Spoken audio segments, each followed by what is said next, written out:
Hey, this is Lotus Comics Press. We're here live at Geek and Nomicon, guys, in OKC, talking to Christina Wren from Superman versus Batman, Man of Steel, and much, much more. So getting right down to it, how you doing today, Miss Wren? I'm fantastic. How are you doing? Really good. Kind of tired. Long day. Long day. Yeah. These cons can be that way, right? Yeah. So, first off, have you ever been to Oklahoma City? No, my first time in Oklahoma City, and it's been fantastic. Honestly, everyone's just incredibly kind and warm. We went out last night by the river, had some dinner. There was music playing. It was beautiful. Yeah. Do you have a favorite experience this weekend so far? Ooh, I mean, I got to ride on top of a Lug-a-Beast, so that's cool. Maybe a highlight, and met a kid who can do a really epic Batman voice. So I think those are probably some... Which Batman? Christian Bale? You know, it was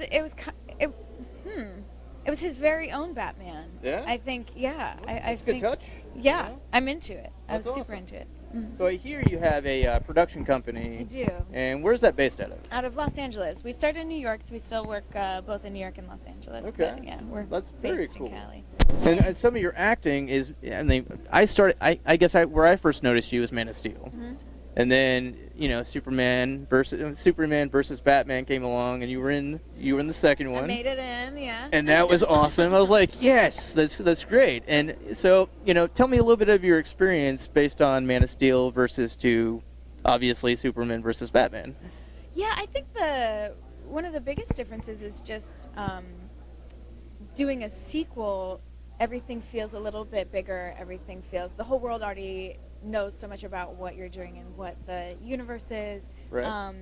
But also just the production experience. I mean, we filmed Man of Steel in Vancouver, and then Batman v Superman was in Detroit. So just getting to experience those different cities.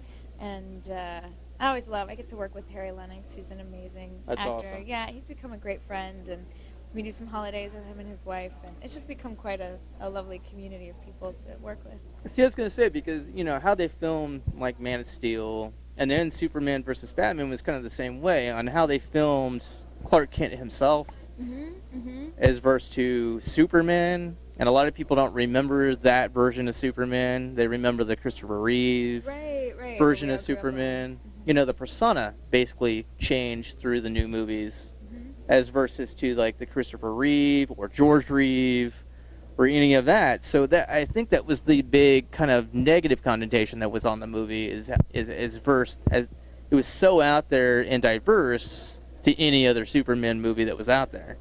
I don't know if you would agree with that, but yeah, I mean, I can understand why, particularly if you're following, Superman's representation in movies and things like that. Right, that like there was this sort of very gentle, down home quality, even when he became Superman. Right. And they were all sort of just, clean and cute and sort of like, pow, and the bad guy's gone, that type of thing. And I just don't think we live in that era anymore. I don't think so either. Yeah. But that's how people remember, because they remember more of the media version of Superman than, like TV and movies and stuff like that as versus to the comic books. I was just going to say, I think that the world that was created is very much honoring the characters that were made in the comic books. Yeah. And when you're talking about epic villains and the potential end of the world and things like that, when you take that in a more literal way, this is what it would look like. Of course. Yeah. Now, I mean, I don't know if you're allowed to talk a little bit about, since the movie's already released, the ending of the ending of Superman versus Batman. Do you have any thoughts or opinions on how they ended the movie? Because it was very different than most Superman movies in that kind of sense. Sort of that our main superhero has left us, that type of thing. Yeah. My thoughts about it. I mean, it's a bold move. I think it's a very bold move, and I think it was necessary because one of the complaints about Superman in general is that he's invincible, and I think that as an audience member, you often don't feel like the stakes mean anything. If there's sort of just always a trump card of like, Superman's going to win no matter what, Superman will live no matter what, right. Then we aren't invested in the same way. And I think that to relate to a character, there has to be some sort of vulnerability. More of a humanized kind of quality about it. Yeah, and again, I mean, he's written in a way that obviously kryptonite can impact him, and people and beings from his planet and things that those existed before, but really taking them to the extreme and going, what if this happened? What would that mean? Right. And I think that it's great to ask that. And it's an interesting moment in the movie because when you kill a hero that is pure like that, society has to go, who have we become? Yeah, we and I would agree. Happen, right? And so I think it was great to have that world have to ask that question. See, and I hope in the next movie they go more into the House of L and actually kind of delve into Kal-El's background a little bit more under the House of L, you know? That'd be cool. Or some of the different kinds of kryptonite that have been in comic books throughout generations and generations, you know, like Red, which kind of transforms his emotions and, you know, something like that, where it kind of goes a little bit more into the, you know, I don't know, the kryptonic kind of stuff. Cool. You know, that'd be really cool. Yeah. It'd be a kind of a different twist, you know, than I've ever seen in a Superman movie at all. I haven't seen that at all. Yeah, that'd be great. So it'd be kind of different. I'm in for Red Kryptonite. Yeah. So as far as your production company, I know you have kind of an overall goal with some of the clients that you work with, and I hear that you have a new TV series that you're working on? Yeah. So we, like you're saying, we do work for commercial clients and things like that, and then we make our own narrative content. And the thing that we're working on right now that I'm super pumped about is this show called Hicksters. We've made a little trailer that's online. Awesome. Yeah, which is fun. And so it's really inspired by my own life. My mom is from the Midwest. My dad is from the Middle East. My husband's African American. I lived in New York City. My husband's family's from Georgia. So I have seen so many ways that we culturally misunderstand each other and just have hilarious views of people, whether it's Northerners of Southerners, Southerners of Northerners, East West. I mean, it's I would agree. Totally a place where just hilarity can ensue. So I am writing a show about this. It's kind of a modern day Green Acres. So it's this urban New York City couple that is a foreclosing cattle farm in Alabama. Is it kind of like Green Acres meets Funny Farm with Chevy Chase? No, Funny Farm. You got to look up Funny Farm. I have to look up Funny Farm with Chevy Chase. Okay. Yeah. So that's the one I have to check out. It's different, but it's a really extremely good Chevy Chase. Okay, I'll have to check it out. Yeah. But Funny Farm. He goes back and basically he's super rich, mediocre rich, and he goes back and he buys a house out in the middle of the country. Okay.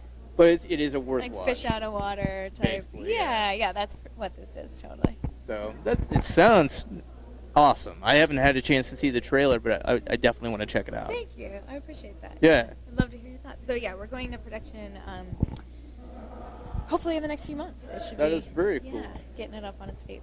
Now, as far as like any new roles that you're able to talk about or new movies that you're involved in other than the TV show Hicksters? Yeah, what would be fun to share? I did a really lovely short film in San Jose a couple weeks ago at this wonderful observatory, and I got to play an astrophysicist, and that was just a very cool experience. That's the thing as an actor. Like as a kid, I never could decide what I wanted to be when I grew up. I wanted every day it changed, and as an actor, I really get to explore and learn so much about all these different things in life. Playing, Carrie Ferris, a captain and then a major in the Air Force, I learned so much researching for that. That's awesome. Yeah, it's just so neat. And I had, people consulting with me who are from the Air Force and getting to play an astrophysicist and learning about the cosmic microwave background and all of these insane, amazing things. So that's called Surface of Last Scattering and should be hitting festival circuit next year. Do you have a favorite comic book yourself, since you're kind of into some of the comic book realm type of movies? Favorite, like the actual book itself? Yeah, of course. Like do you like Deadpool, Superman, DC, or more of a? I have a Green Lantern Darkest Night that I'm a fan. I see you. So that's that would probably be. That's awesome for me. Yeah. I'm a huge Green Lantern fan sweet. myself, Sweet. so that is amazing. Do you have a favorite lantern? Star Sapphire. Yeah? Yeah. Hal Jordan. Yeah, that makes sense. I mean, they're friends, so frenemies, depending on the day. Right? But, yeah. It's true? Yeah. Well, again, I know you didn't have a lot of time, but I do want to say thank you for coming out to Oklahoma City this weekend. Oh, yeah, I'm thrilled to be here, man. Everybody's been lovely. Thanks for chatting with me. Thank you very much for your time. Yeah, nice to meet you. Come check out lotuscomics.com and check out Christina Wren. Is there any social media sites we can check out on? Yeah, you can find me on Instagram. I'm Christina Wren. On Twitter, Christina S. Wren. I'm on Facebook. I've got a website, ChristinaWren.com. Just come say hey. We'll share all the links in the interview down below, and we'll see you here next time at lotuscomics.com. Thank you very much. Bye-bye.